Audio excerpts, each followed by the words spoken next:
Assalamualaikum warahmatullahi wabarakatuh dan salam sejahtera. Okey, untuk hari ini kita akan sambung semula pembelajaran kita di dalam bab 6 iaitu ancaman komunis dan pengisytiharan darurat. Okey, pada kelas yang sebelum ni kita telah mempelajari beberapa subtopik di dalam bab 6. Yang pertama, kita telah mempelajari kemasukan pengaruh komunis di negara kita.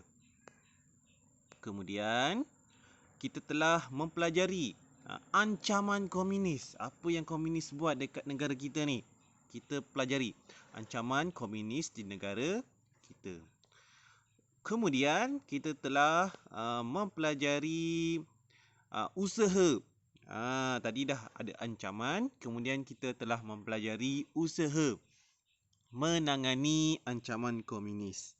Ini yang kita telah pelajari lah pada kelas sebelum ini. Okey, untuk hari ini kita akan masuk subtopik yang terakhir. Yang last sekali. Kita nak lihat apa hari ini kita nak tengok.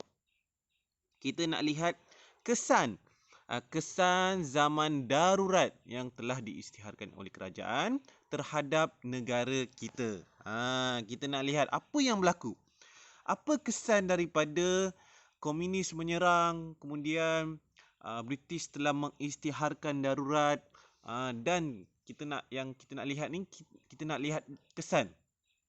Kesan ni, komunis ni boleh dilihat dari segi dua aspek. Yang pertama adalah aspek politik. Itu yang pertama. Yang kedua adalah aspek sosioekonomi. Kita lihat satu-satu. Dalam aspek politik, kita lihat terdapat tiga kesan.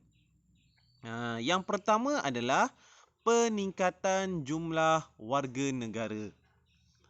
Sebelum ni kita telah pelajari kerajaan telah membuka peluang kepada orang Cina dengan orang India untuk menjadi warga negara Malaysia dalam usaha untuk mengurangkan ancaman komunis.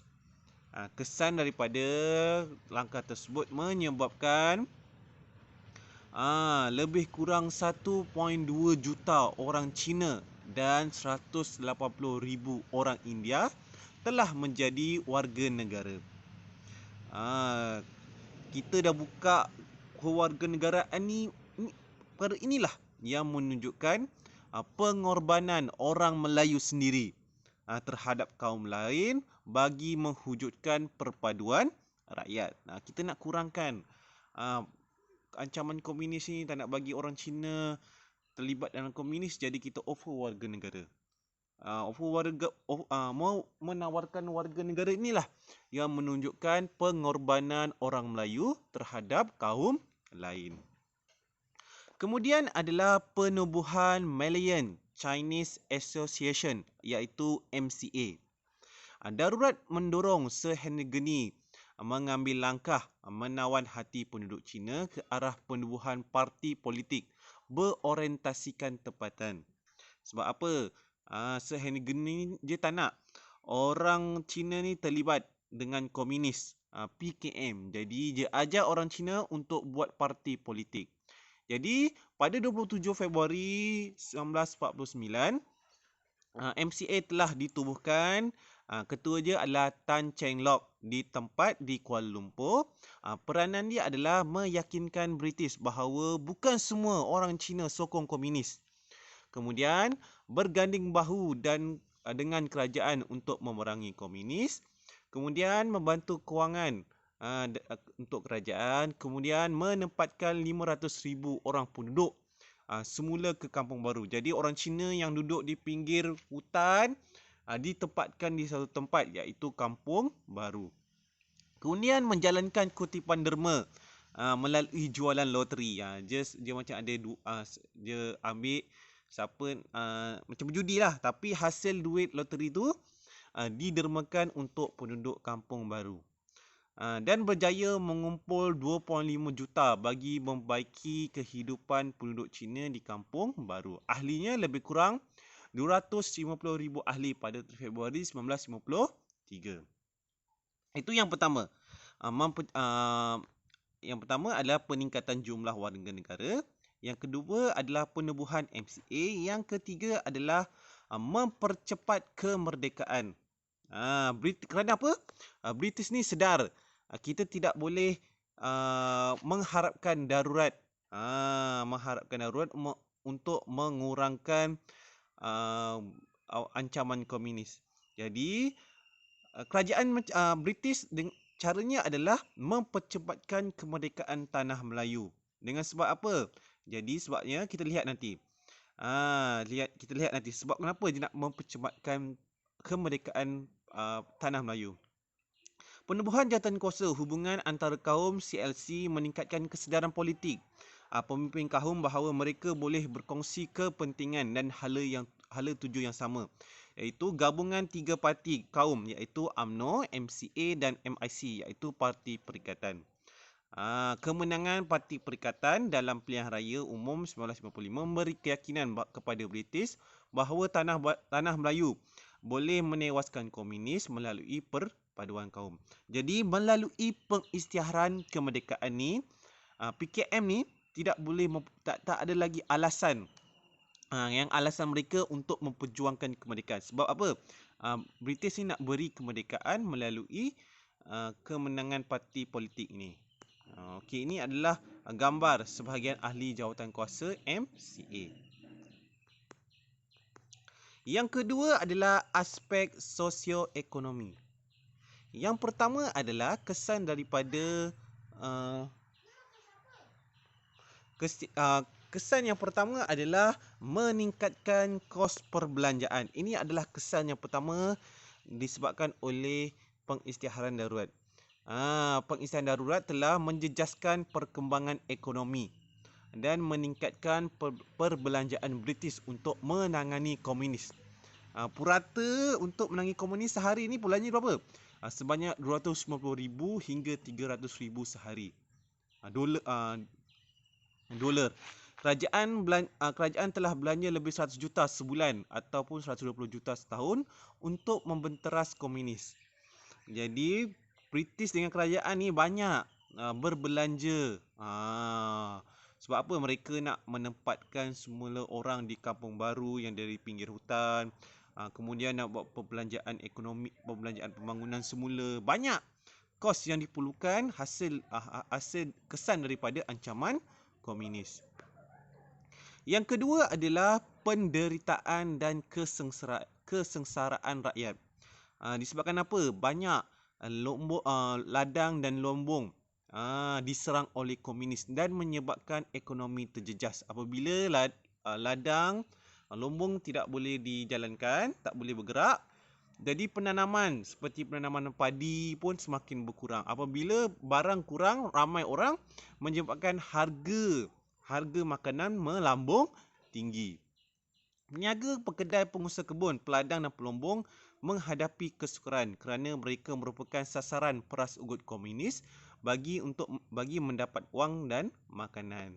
Sebab apa? Jika mereka tak penuhi tuntutan komunis, ladang dan lombong mereka akan dibakar ataupun dimusnahkan oleh komunis. Kemudian akhirnya penduduk tidak dapat menjalankan kegiatan harian. Ramai pekebun, pekerja lombong tidak dapat bekerja kerana perintah berkurung ataupun darurat perintah berkurung. Disebabkan kurang makanan menyebabkan British dan kerajaan terpaksa membuat catuan bekalan makanan, menyebabkan mereka bergantung makanan seperti ubi, keledek dan jagung. Tanamlah sendiri, tak boleh beli kat kedai. Yang terakhir kita ada yang kedua sebelum terakhir ni adalah ni yang ketiga, ada 4. Yang ketiga adalah merenggangkan hubungan kaum. Sebabkan apa? Sebabkan kampung baru ni adalah fokus dia untuk kaum Cina, kaum Melayu. Mereka tinggal di kawasan yang berbeza. Kesan daripada kampung baru ini menyebabkan hubungan antara kaum renggang. Kaum Cina dikumpulkan di pertempatan yang sama, manakala kaum lain adalah di pertempatan lain. Ini menyebabkan hubungan antara orang Melayu dengan kaum yang lain renggang. Ia tidak memberi ruang kepada penduduk kampung baru untuk bersosial dengan kaum yang lain. Pengasingan menyebabkan hubungan antara kaum semakin renggang. Sampai sekarang kesan daripada perbezaan pertempatan antara kaum. Kita tidak tinggal satu kawasan dalam pelbagai kaum. Seterusnya adalah jumlah korban zaman darurat. Kesan daripada ancaman komunis, kemudian pengisytiharan darurat selama 12 tahun menyebabkan ramai anggota pasukan keselamatan, komunis dan orang awam terkorban dan menyebabkan penderitaan dan kesengsaraan terhadap penduduk tanah Melayu. Itu adalah kesan daripada zaman darurat terhadap negara kita. Banyak rakyat sengsara. Yang terakhir adalah penamatan darurat. Kesan darurat. Dan antara kesannya adalah nyawa terkorban, harta benda musnah, kesengsaraan dan kesulitan rakyat. Tindakan komunis menyebabkan huru-hara. Ini adalah kesan daripada darurat. Okey, darurat tamat. Darurat tamat seluruh dunia berkuat kuasa 31 Julai 1960. Berlangsung selama 12 tahun. Lama je, bukannya 2-3 bulan. 12 tahun. Iktibar, apa yang kita perolehi daripada bab ini? Pelbagai usaha kerajaan untuk mengembalikan keamanan negara. Kita perlulah hargai keamanan yang kita kecapi sekarang. Sebab apa, dulu orang nak dapatkan kemerdekaan ni, nak melawan komunis ni, banyak ancamannya, banyak pengorbanan mereka, ramai yang terkorban. Jadi kita perlulah hargai keamanan yang kita kecapi sekarang. Kemudian kita perlulah bersama-sama mempertahankan negara daripada serangan musuh. Okey. Ini adalah kronologi. Pada tahun 1948, pengisytiharan darurat pengharaman PKM, pendaftaran IC, kemudian penubuhan MCA, kemudian pada tahun 1950 pelaksanaan rancangan BRICS, pada tahun 1951 pembunuhan Sir Henry Gurney, 1952 pelaksanaan perang saraf penubuhan Parti Perikatan, 1955 perundingan baling, yang terakhir adalah pada tahun 1960 pengisytiharan penamatan darurat. Okey, itu sahaja. Itu sahaja untuk bab 6. Kelas seterusnya kita akan masuk bab 7. Okey, sekian. Terima kasih. Assalamualaikum warahmatullahi wabarakatuh.